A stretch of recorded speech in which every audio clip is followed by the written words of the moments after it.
Salut les amis, c'est Crispy. Aujourd'hui, on se retrouve pour un nouveau tuto circuit sur Echroom. Aujourd'hui, on va apprendre comment faire un end panel. Pour ceux qui savent pas ce que c'est un panel, c'est un outil de modération qu'on utilise dans des maps comme le Rec Center French, la Team French School, dans des maps comme ça, quoi. Par exemple, s'il y a des joueurs qui ont fait une connerie, on les TP dans une boîte qui s'appelle la boîte noire. En gros, on va leur mettre des sanctions, des bans, des kicks, on va leur expliquer ce qu'ils ont fait, c'est pas bien. Aussi, on peut faire qu'ils ne puissent plus bouger. Par exemple, genre, s'ils vont dans un endroit interdit, peut faire qu'ils peuvent plus bouger. On peut aussi faire qu'ils peuvent plus parler, genre, plus personne les entend, mais il entend tous les joueurs à côté de lui. Donc aujourd'hui, c'est ce que je vais vous apprendre. Un end panel, du coup, tu lèves les mains, t'as le panel.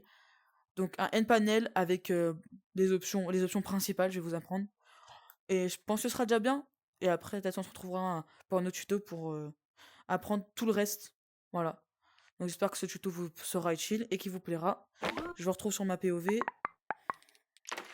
Donc, principalement, pour prendre votre marqueur pen, vous allez ouvrir votre montre. Donc, voilà. Vous allez dans Home ou Accueil si vous jouez en français. Et vous allez cliquer sur le sac à dos juste ici. Donc là, vous avez tous vos outils. Bon, nous, on s'en fout, on veut le marqueur pen. Donc, il y aura marqué Use. Et vous allez cliquer sur Use. Il va apparaître devant vous et vous allez le prendre. Donc, vous allez apparaître, vous serez dans Tools, et juste ici. Donc, il y aura Create, Select, Connect, Configure, enfin, tous les outils principaux qui vous servent à faire des trucs. Mais nous, ce qui va nous intéresser, c'est dans Palette, puisque nous, on veut des circuits. Donc, vous allez apparaître ici, donc dans Shape. Sauf que nous, on va pas prendre à build, à faire des tours Eiffel de Paris comme si on était à Bahamas. Je sais pas ce que je dis. Donc, nous, on va aller cliquer sur la loupe.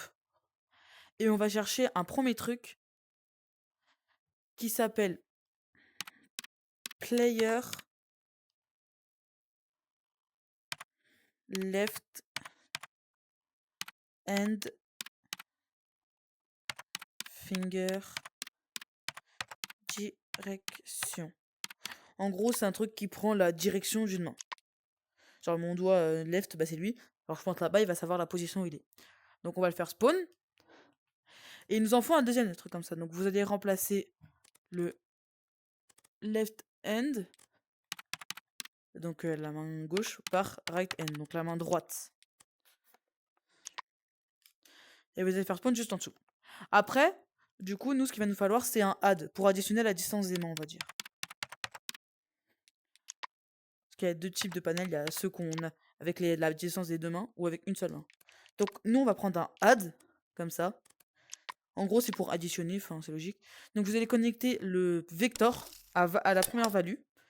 Et la deuxième value, donc ici, à la deuxième main. Donc en gros, ça veut dire la distance de nos deux mains va être additionnée. Là, je le place bien. La somme, bah, c'est la somme que ça va te donner à la fin. Donc nous, pour ça, il va nous falloir prendre un vector. Donc comme ça. 3 split. Donc on va connecter la somme au vecteur 3. Un vecteur, c'est, on va dire, une position dans la map. Par exemple, droite, gauche, enfin voilà. Profondeur, donc la vector, par là où elle est positionnée. Et après, on va prendre un greater or equal. Comme ça, greater. Oula. Or equal, voilà. Donc un greater or equal. Donc en gros, ça veut dire plus grand ou égal. Genre la distance qu'on va mettre, elle est plus grande ou égale à la distance qu'on a donnée. Donc vous allez connecter le... Je vais vous le remontrer. Donc vous allez prendre connect, par exemple. Attendez, je vais tout vous reconnecter parce que moi j'ai l'auto-connect. Donc vous allez connecter vector à la value. Vous allez reconnecter la deuxième vector, vous allez connecter à la deuxième value. Somme, vous le connectez au vecteur 3. Donc la somme des deux mains, ça fait la vector 3. Et le Y, vous allez connecter au greater or equal qu'on vient de faire spawn. Et vous allez connecter sur A. Donc le Y, c'est le A, donc c'est la value A. Et on veut qu'elle soit plus grande ou égale à la distance qu'on va mettre, qu'on demande. Donc par exemple 1.7, enfin voilà. Après, le résultat, c'est est-ce que c'est égal ou pas. Genre, donc pour que lui, il sache quoi faire, on va mettre un truc qui s'appelle un if. Un if, c'est genre, est-ce que le résultat est plus grand que, enfin, est plus grand. Donc, then, ça veut dire, si si la condition est bonne, donc c'est respecté, ça va faire une action. Si elle n'est pas respectée, ça va en faire une autre. Donc, nous, c'est ce qu'il nous faut. Après, vous allez prendre un truc qui s'appelle un event receiver. Donc, un event receiver. Event sender et ma définition, on verra ça plus tard dans une autre instance. Donc, vous allez faire spawn comme ça, juste ici. Et vous allez connecter votre event receiver au if. Donc, pour que le if, dès que l'event est. Un event receiver, c'est genre, par exemple, un joueur rejoint, bah, ça vérifie la condition. Un joueur quitte, ça vérifie la condition. Enfin, voilà. C'est un event qui reçoit. Donc, nous, rien ne nous intéresser. Nous, ce qu'il nous faut, c'est un update 30R. Donc, en gros, update 30R, c'est tout le temps activé. Donc, en gros, ça vérifie toujours si c'est la condition est bonne. Parce qu'un nPanel, ça doit marcher en continu. Sinon, bah, on pourra jamais l'utiliser.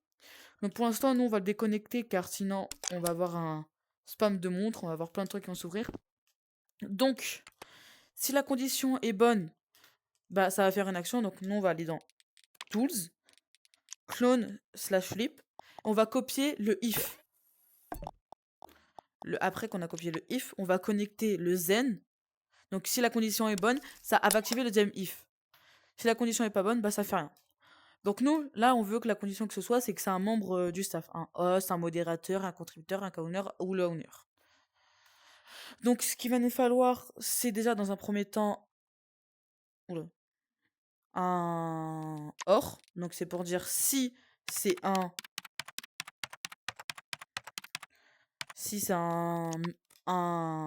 host, un modérateur ou un co-owner ou un owner, ça fait direct l'action. En gros, c'est une liste de personnes qu'on veut accepter. Donc on va marquer player get is room. Et donc là, après, on aura tous les trucs. Room owner, room mod, room host, room contributeur. Donc room owner, ça regroupe les co-owners et les owners. Et le owner. Donc on va faire spawn. On va tous les faire spawn. Le mod, le host, le contributeur.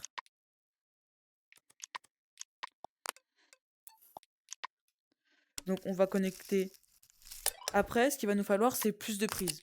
Parce que de base, il n'y en a que 2. Et donc nous, comme on en a 4, il va falloir aller en Tools, faire Configure. Vous allez faire Configure sur le OR. Et là, vous aurez Add Input. Ça veut dire ajouter des prises, en gros. Donc vous allez cliquer 2 fois. Ça nous en fera 4. Donc nous avons 4 rôles, 4 prises. Donc on va toutes les connecter avec l'outil Connect dans Tools. Donc hop, vous allez tous les connecter. Moi, je le fais rapidement. Quand c'est fait, vous allez connecter le result à la condition du deuxième if. Donc le premier if, vous le laissez et vous connectez le OR au deuxième. Donc, si la position de ses mains est respectée, ça vérifie, ça passe au deuxième if. Et si c'est un modérateur, host, enfin un staff, ça fait autre chose. Donc, on va pouvoir tester avec mon ami ici, en train de faire je sais pas quoi. Donc, je vais lui enlever son rôle de host pour tester, pour vous montrer qu'il n'aura pas accès au panel. Donc, nous, après, ce qu'on veut dans un panel, c'est la liste des joueurs, de tous les joueurs sur la map. Parce que si on n'a pas ça, ça sert à rien de faire un panel. Donc, vous allez rechercher liste string variable. Bon, après, elle va pas apparaître au début parce qu'il y aurait des caractères. Donc, vous allez descendre. Et à partir du moment où vous verrez liste color variable, enfin, plein de listes. Nous, ce qu'il nous faut, c'est celle-là, la liste string variable. Donc, écrivez-la comme ça. Moi, comme je suis en VR, des fois, il y a des bugs et ça apparaît pas. Donc, liste string variable, comme ça. Et vous allez la faire spawn. En gros, c'est une liste. En gros, ça va être une liste de ce qu'on va mettre. Après, il nous faut une liste create. La liste create, ça va être la liste, en gros. La liste des joueurs. Parce que si on n'a pas de liste create, le list string variable, il sait pas où enregistrer sa liste. Parce qu'en gros, un list string variable, ça sert à stocker des informations. Après, il faut bien qu'il les renvoie. Donc, après, vous allez dans Tools, vous allez faire Configure. Et après, donc au lieu que faire Add Input, donc de base il y en a deux, vous allez faire Remove, jusqu'à ce qu'il n'y en ait plus. Donc, voilà. Et après, vous allez connecter au list string variable. Parce que en gros, du coup, les string variable, c'est du string. Donc, comme je vous l'ai dit, enfin, je vous l'ai pas dit, mais genre, c'est pour du texte, genre des chiffres, des lettres, enfin voilà, des caractères. Donc, lui, il faut bien qu'il sache qu'est-ce qu'il doit envoyer comme information. Donc, il va envoyer des pseudos de joueurs. Donc, après ça, on va prendre un truc qui s'appelle un for each. Un for each, c'est en gros, ça veut dire pour tout le monde. Donc en gros, on va lui donner une liste. Le item, c'est la liste qu'on va lui donner. Genre, par exemple, tout le staff pour tout le monde. Ce que ça va faire, ça va ajouter le fly. Ou ça va leur les mute. Donc nous, on va prendre, on veut que ça apprenne tous les joueurs. Donc get all player. Vous allez prendre un get all player. Donc c'est en jaune pour dire que, parce que le jaune, c'est un objet ou des joueurs. Donc nous, là, ce sera des joueurs. Et on va le connecter au item. Donc pour tous les joueurs, ça fera quelque chose. On va faire que quand la list string variable, elle s'active, ça fait un truc pour tous les joueurs. Voilà. Donc, loop, ça veut dire pour tout le monde. On va dire. Et vous allez prendre un list add. Donc, un list add, c'est ajouter dans une liste. Donc, nous, le target, ça veut dire dans quelle liste ça va target pour ajouter les trucs. Donc, une cible. Donc, la liste cible, ce sera notre list string variable. On veut que pour tous les joueurs en loop, ça fasse un list add. Problème, c'est que après le item, faut bien mettre quelque chose. Donc vous voyez que le item c'est jaune pour dire que c'est un joueur. Le problème c'est que l'autre item, c'est un string variable, donc des caractères. Donc ça peut pas entrer ensemble. Donc ce qu'il va nous falloir, c'est un truc qui s'appelle un toString. Donc en gros, c'est une value qui se transforme en string. Donc le résultat, ça fait l'item. Donc rien qu'avec ce petit circuit là, on aura notre liste de joueurs. Simple. Donc après, ce qu'on va faire, c'est on va prendre la palette, faire une recherche et marquer prompt. Et là, vous aurez plusieurs prompts. Vous aurez prompt local player, handle get prompt. Nous, ce qu'il va nous falloir, c'est en dessous, player prompt multiple choice. Bon, c'est pas marqué en parce que c'est très long. Donc, c'est un player prompt multiple. Donc, vous allez faire spawn. Et avec ça, en gros, ce qui est différent d'un prompt local player, c'est qu'en gros, un prompt local player, c'est nous qui écrivons ce qu'on veut dedans. On écrit ce qu'on le veut. Alors qu'un un player prompt multi-choice, c'est une liste prédéfinie. Donc nous, ce qui va nous intéresser, c'est le player prompt multi-choice. Donc lui, il dégage. Donc nous, on veut que la liste des joueurs, on veut que la liste ce soit les joueurs.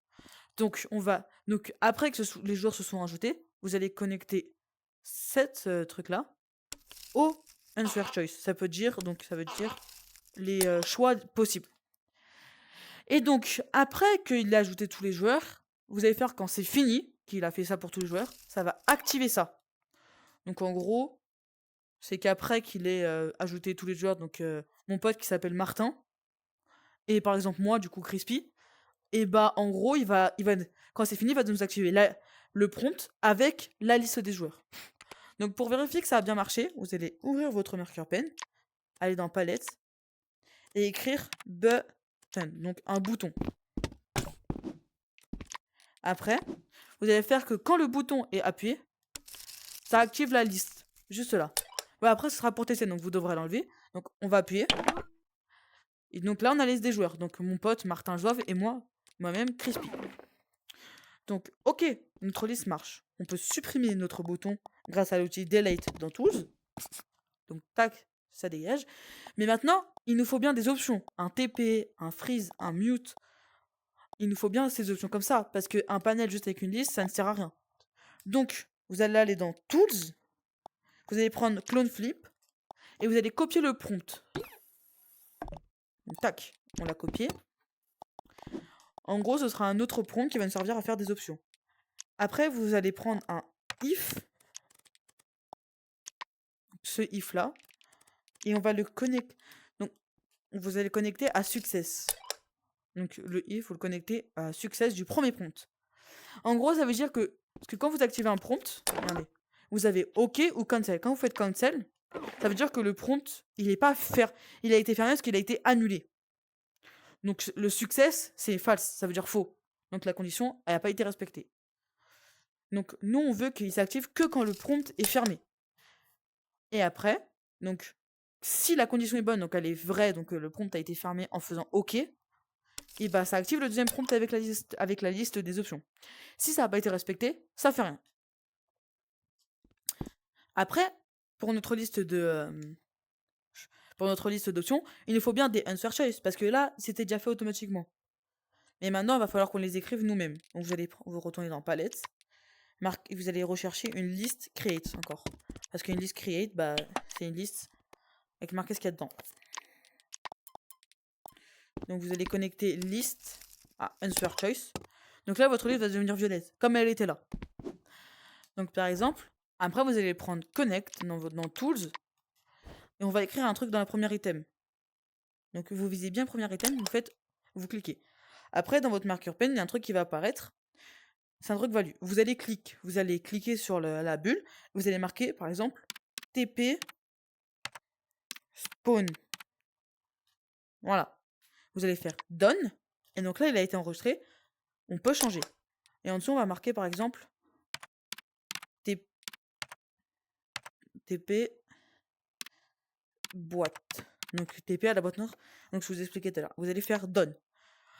Donc maintenant que c'est enregistré, bah lui, la liste create, vous allez choisir ça. Et après, elle s'en fout, elle. Ce sera un réponse index. En gros, en gadget, on compte pas 1, 2, 3. On commence toujours par 0. Donc, en gros, quand on va choisir TP spawn, après, il va faire ses calculs et tout. Donc, réponse, ce sera le truc qu'on a choisi. Non. Si c'est TP spawn, la réponse, ce sera TP spawn. Et la réponse index, c'est la position dans la liste. Donc, TP spawn, c'est en 0. TP boîte, c'est en 1, du coup. Et après, lui, la réponse index, qu'il a envoyé ses trucs, il s'en fout. Parce que après, il sait pas ce qu'il doit faire, lui, il s'en fout. Donc, la réponse index va nous servir. Donc, vous allez prendre un. Oula, je me suis trompé de truc. Execution integer switch. En gros, ça nous permet. En gros, ça va vérifier tout seul. Donc la réponse index, genre par exemple, si la value 0 match avec un truc qu'il a là-dedans, donc par exemple, s'il y a 0, et bah lui, il va play, on va dire comme ça, il va play les circuits qui sont connectés au circuit 0. Si ça match avec un chiffre, ça va faire fail pour dire que ça match pas, il n'y a rien du tout. Donc, pour ajouter des chiffres, parce que quand vous voyez, il n'y a que fail. Donc, nous, on veut d'autres chiffres. On veut 0 et 1 pour TP spawn, TP staff. Vous allez aller dans Tools, Configure, et vous allez faire Configure sur le Execution Integer Switch. Vous allez marquer 0 et faire Add Value. Donc, votre 0 va apparaître ici et ici. Attendez, moi je l'ai effacé, tac tac, qui va apparaître ici et ici. Après, nous, on veut une deuxième value, donc la value 1 pour TP boîte. Vous allez encore faire Add Value.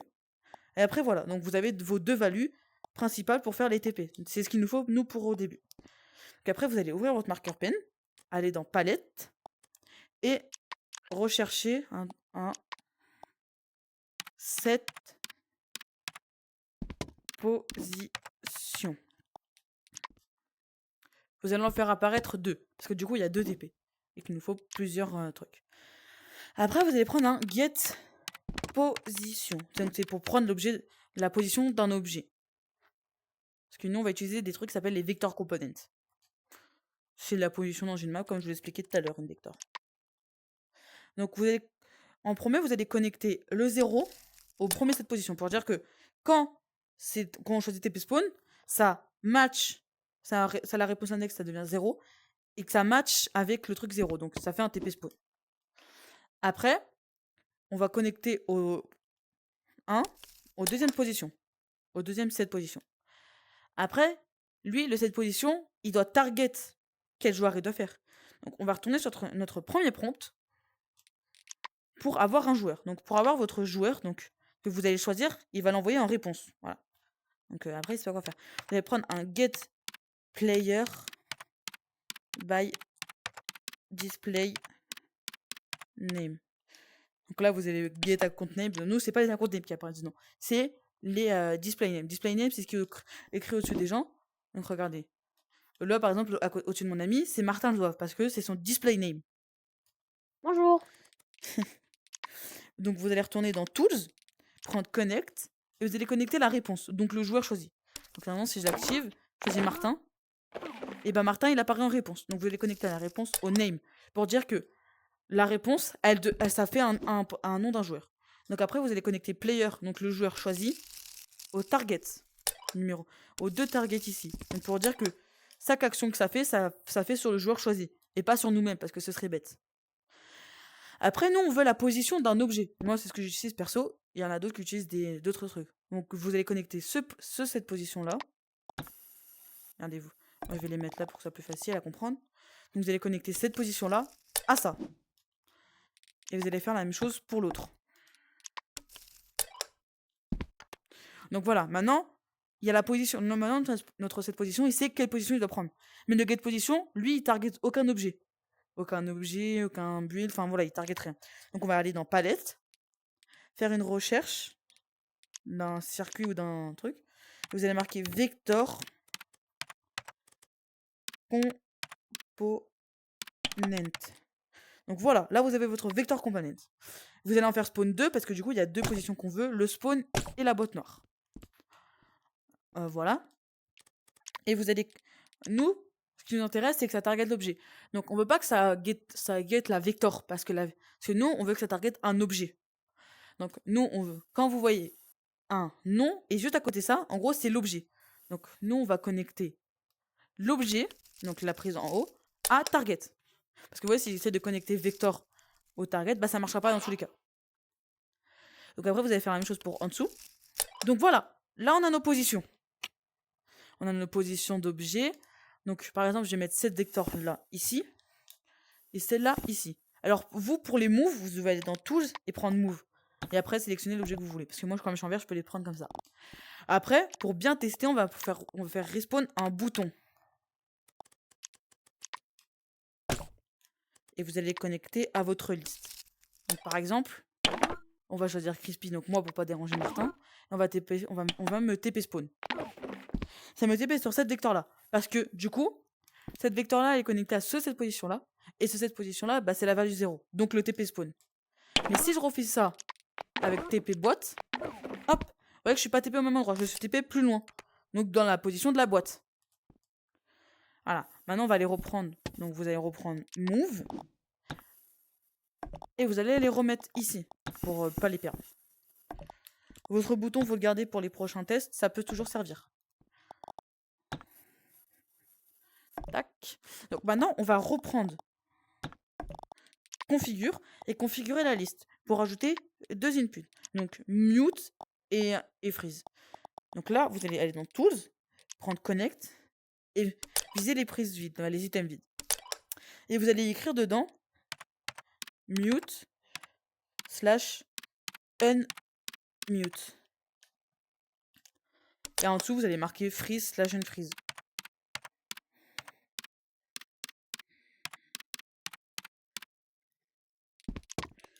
Voilà. Et maintenant, il faut nous, là, les réponses index, ce sera 2 et 3. Mais le problème, c'est qu'ils ne sont pas dans notre execution integer switch. Donc, on va configurer pour ajouter 2 et 3. Non, pas 23, désolé, parce que c'est les bugs VR. Et 3. Donc voilà, là, on a nos nouvelles trucs. Donc après, on va retourner dans palette, faire une recherche et marquer if player as role. Donc en gros, le joueur sélectionné, ça va vérifier s'il a le rôle. Donc il nous en faut 2. Un rôle, c'est des paramètres spécifiques, genre je vais vous montrer grâce à un autre truc que j'ai mis là-bas. Donc un rôle shield, ça se présente sous cette forme et vous pouvez le configurer pour lui donner un nom et lui donner des paramètres. Donner qu'il a le fly, mettre qui peut faire bouger les gens, qui peut donner des poches, marquer son pseudo, donner le mute ou mettre qui s'entend dans ta map. Enfin voilà, c'est ça. Nous, ce qu'il va nous falloir, c'est un truc qui fait qu'il ne peut plus bouger et un truc qui fait qu'il ne peut plus parler. Donc, on va aller retourner dans palette et marquer player add role. Donc, il nous en faut aussi 2. Donc, nous, on veut que quand il est activé, il vérifie s'il a le rôle. Donc, s'il n'a pas le rôle, on va pas faire que ça lui enlève, puisque du coup, il l'aura déjà pas. Donc, s'il n'a pas le rôle, ça lui ajoute le rôle. Vous faites la même chose pour les deux. Et après, nous, on veut que si on veut lui en enlever, il nous en faut un autre. Donc, player, remove, donc enlever le rôle. Voilà. Et vous allez le faire spawn aussi. Donc, nous, on veut que s'il est réactivé, encore une fois, sur le même joueur, si le joueur sélectionné, il a le rôle, et ça lui enlève. Voilà. Le problème, c'est que vous voyez, nos trucs, ils sont connectés sur local player. Donc, local player, c'est celui qui l'active, techniquement. Donc, là, c'est moi qui vais l'activer. Donc, ça va me freeze moi-même. Donc, comme je l'ai dit au début, on va faire sur le joueur choisi. Donc, sur le get player by display name. Donc, vous allez connecter tous vos prises là de player à ce même truc. Voilà, tac, tac. Je vous laisse le faire de votre côté. Bon, maintenant que c'est fait, on va connecter nos if player as role au truc. Donc ça, ce sera celui de freeze. Donc moi, je vais le connecter au 2. Enfin, celui de mute, du coup, je vais connecter au 2. Et ensuite, ce sera celui de freeze. Donc je vais le connecter au 3. Tac. Mais comme vous le voyez, le rôle, il n'est pas entré. Et nos rôles, ils sont pas créés. Il faut qu'on les crée, nos rôles. Donc, hop. On va retourner dans palette et chercher un rôle ship. Et pas un rôle membership. Ça, c'était du CV1 pour ajouter les rôles aux joueurs avant. Donc, nous, il en faut 2 parce qu'on a du freeze et mute. On va aller dans Tools, ce qui nous intéresse, et prendre Configure. On va configurer le premier. Et on va l'appeler Mute. Donc, pour que le joueur soit mute ou qu'il soit mute. Et après maintenant qu'on a écrit notre nom, on va faire Edit Role. Vous allez apparaître ici, dans Charez, il y aura Kenmove et tout. Nous, Kenmove, ce sera pour après. Normalement, en bas, vous avez des flèches et vous allez cliquer sur la flèche pour atterrir ici. Et vous voyez Voice Roll-Off Distance. En gros, c'est la distance auquel on entend le joueur. Nous, on veut qu'il soit plus entendu. Donc, on va cliquer juste une fois dessus. Voilà. Donc là, il sera attendu à 0 mètres. C'est-à-dire qu'il ne sera jamais entendu. Après, vous cliquez sur la flèche. C'est bon. C'est enregistré. Maintenant, vous allez configurer le deuxième rôle et l'appeler freeze. Donc, glacé en français. Donc, après qu'il s'est appelé freeze, vous allez appeler edit. Vous allez cliquer sur edit role. Après, là, normalement, vous voyez, cette flèche elle est devenue grise. Mais vous dites comment je retourne la première page. Vous cliquez sur cette flèche-là. Et là, Kenmove, vous allez l'activer. Donc là, vous avez yes, donc il peut bouger. Mais nous, on veut qu'il ne puisse pas bouger quand il a ce rôle. Donc, no.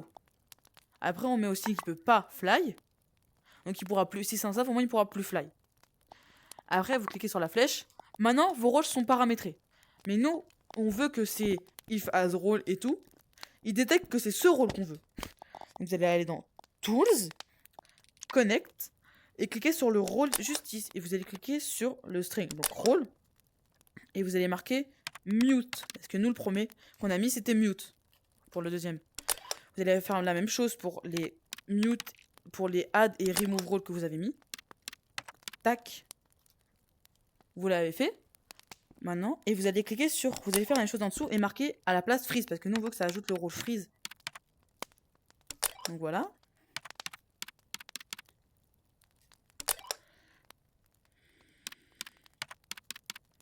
Voilà. Donc maintenant, chaque fois qu'ils vont être activés, ils vont vérifier les rôles qu'on a marqués. Mute et freeze. Donc maintenant, on veut qu'ils s'activent quand on lève les mains. Mais là, comme vous voyez, là, vous allez retourner au début de votre système. Juste ici. Donc, au greater or equal. Donc le tout début du système qu'on a fait. Mais voilà, la value B est à 0. Mais en gros, 0, c'est-à-dire toujours bonne.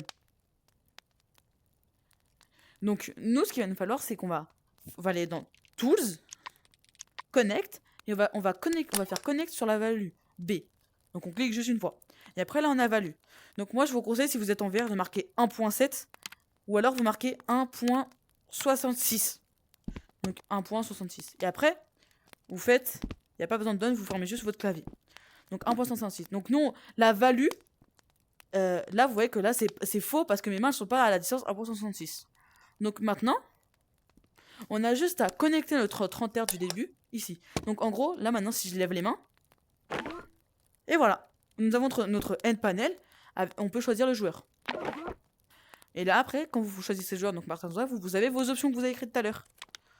Mais maintenant, alors, donc votre panel est fini avec vos options principales. Donc j'espère que ce tuto vous sera utile. Mais je sais qu'il est long, mais c'est un panel, donc ça prend un peu de temps, surtout que je dois expliquer tout. Donc, et si des fois votre prompt, il répond plus, genre il s'ouvre plus, ça veut dire qu'il s'est mis en sécurité parce qu'il a été ouvert trop de fois par un joueur ou enfin un membre du staff. Donc maintenant, vous pouvez supprimer votre bouton, parce qu'il ne sert plus à rien. Et voilà, vous avez votre end de panel opérationnel. Donc, j'espère que ce tuto vous sera utile pour votre map. Donc, c'était Crispy. On se retrouve pour les prochains tutos plus tard. Ciao!